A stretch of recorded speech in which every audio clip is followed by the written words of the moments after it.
Hello everyone, my name is Roy. Welcome to my channel RoysArtyCrafty. So in this video we'll be using a dotted grid page and we'll be trying cursive. So let's get started.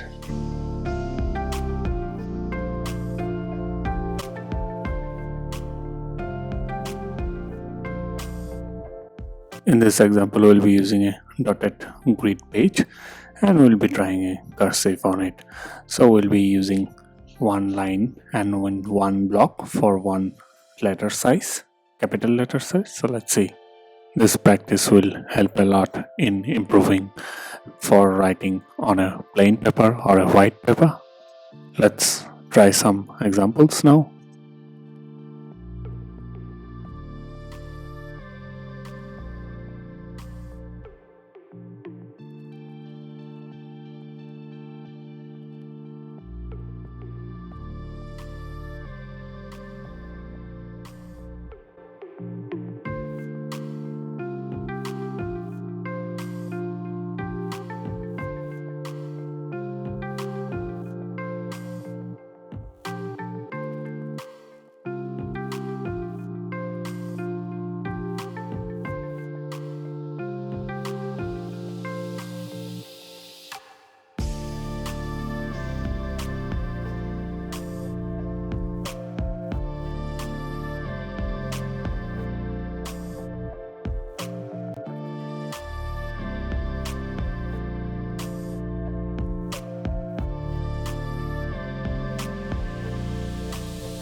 If you like this video, please share and subscribe the channel, and thank you very much for watching.